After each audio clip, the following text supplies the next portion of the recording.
Every NFL team makes bad draft picks at times. Nobody's an exception to the annual randomness that is the NFL draft. Yet sometimes teams make really, really bad picks.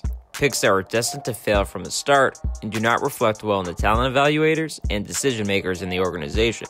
Over the past decade, there have been some terrible draft selections. Without further ado, here's the list of the 10 worst NFL draft picks over the last 10 years. Number 10. DAndre Milner.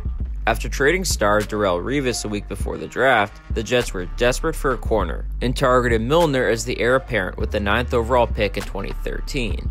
What were they thinking? They give a slight pass to the Jets as Milner was a unanimous All-American his last year in college. But in hindsight, many red flags were present. Milner, who had 5 surgeries during his college career at Alabama, was rarely healthy for the Jets. When he was on the field, he lacked the quick twitch explosiveness and hip flexibility necessary to play in a man-to-man scheme. The Jets cut him before the 2016 season, and he never signed with another team. Throughout his total career, he only played in 21 games. Number 9. Justin Blackmon. A dynamic wide receiver in college, Blackmon was selected 5th overall in 2012 by the Jacksonville Jaguars. Now, this inclusion is very different than everybody else on this list, and the story of Justin Blackmon is a sad one. There was no debate at the time that Blackmon was supremely talented, and that came to fruition during a short time in the NFL. He played in only 20 games, but he caught an impressive 93 passes for 1,280 yards and 6 TDs. Unfortunately, Blackmon was bogged down by his extensive off-field issues. While he's still technically on the Jaguars team roster, his suspensions and legal problems have prevented him from seeing the field since 2013. Number 8. Jake Locker. After going 8th overall in the 2011 draft, Jake Locker was supposed to be the franchise quarterback of the Tennessee Titans. Yet, after a 16-24 college career record and a disappointing senior season, there were obvious red flags with Locker, and his NFL career is incredibly mediocre and short. He ended up only starting just 23 games, going 9-14 with 27 TDs opposite 22 INTs. Injuries overran Locker's career, and he played poorly when he was healthy, completing 57.5% of his passes. He retired after 4 years, citing a lack of desire. He was always a reach and just never developed into anything. This pick looks even worse when you examine who went directly after him in the draft. 2 perennial Pro Bowlers, Tyron Smith and J.J. Watt. Number 7. Ereck Flowers. Flowers was the 9th overall pick in 2015, a stunning reach at the time for a player considered as a Day 2 prospect by most analysts. Flowers was among the league's worst left tackles in each of his first 3 professional seasons. In that time period, he gave up 169 total pressures, which is the most of any tackle in the NFL during those 3 years. His play and effort level were both comically and predictably bad. This pick has hampered the Giants' offense and set the franchise back. The Giants had to spend $62 million to make sure he didn't start at left tackle anymore, further compounding the original mistake and adding to the significant investment the Giants made at that position.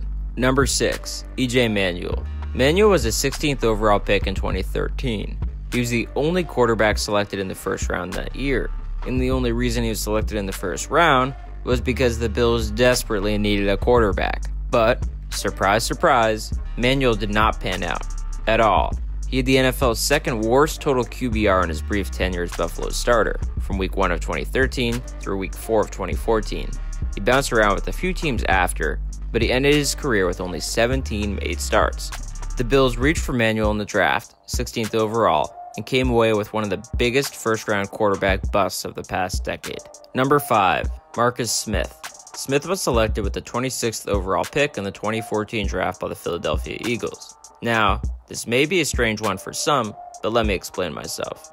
There were first-round picks out of nowhere, and then there's Marcus Smith. He was projected by most as a 4th, possibly 3rd-round pick, but he went in the 1st. Smith struggled to carve out a significant role during his time in Philadelphia, totaling just 4 sacks in 3 seasons with the Eagles. When you massively reach for a player and it does not produce at all, then it goes down as a rather terrible pick. Number 4. Dion Jordan. Jordan was selected with the 3rd overall pick in the 2013 draft by the Miami Dolphins. Yet not only was he a top 3 pick, but the Dolphins also traded up to draft him. The Dolphins gave up the 12th overall pick and a 2nd rounder, 42 overall, to make the jump. When trading up to the 3rd overall pick, the Dolphins didn't expect to have their pick start just 1 game for them and be gone after 2 years. Jordan flamed out quickly and was given a year-long NFL suspension in 2015 due to off-field issues. I give Miami a slight pass since Jordan was considered a consensus top 5 prospect and he has managed to stay in the league for a few years. But it's still a quite awful pick. Number 3, Roberto Aguayo. The Tampa Bay Buccaneers drafted Aguayo with the 59th overall pick in the second round of the 2016 draft. Again, like Jordan, the Bucs traded up to draft him. While Aguayo was considered one of the best kicking prospects of all time in 2016, it still absolutely defied logic to draft a kicker in the second round. Even if the kicker is absurdly good, the value still does not exist. However, Aguayo was not absurdly good. He was absurdly bad. He was arguably the worst kicker in the league during his rookie year, and Tampa cut him before he even started his second campaign in the NFL. When you trade up to draft a kicker in the top 60 of the draft, and the kicker is a total bust, then it'll go down as one of the worst picks of the decade. Number 2, Christian Hackenberg. Hackenberg was drafted by the New York Jets in the second round of the 2016 NFL Draft. Again, it's difficult for a second round pick to make this list, as the risk-reward proposition is far less than a first rounder. However, the conditions surrounding the Hackenberg pick were so egregiously bad that he deserves to own a top spot on this list. Hackenberg was downright terrible his last 2 years in college and was genuinely not a draftable level prospect. Yet, the Jets invested a second round pick in him. For anybody that did even a second of research or film analysis regarding Hackenberg, they would know he had a less than 0% chance of ever panning out in the NFL. He only lasted 2 years in the NFL, never even playing in any regular season game. Number 1, Johnny Manziel. Manziel was selected with the 22nd overall pick in the 2014 draft by the Cleveland Browns. Of many options, this one stands out because it was so obvious and set the team back so far. Manziel's personal issues affected him and the team, yet the Browns chose him and forced him on the field before he was ready.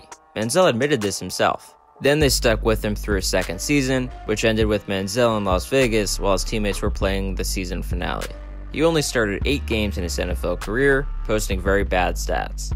The Browns wasted 2 years on Manziel, when much safer, better quarterbacks, Teddy Bridgewater and Derek Carr, were still on the board.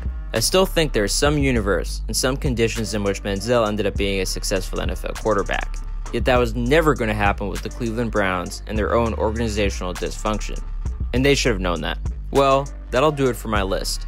I hope you enjoyed watching this video as much as I enjoyed making it. Be sure to share the video with your friends and share your thoughts down below. What is your opinion of my list? Who did I leave out?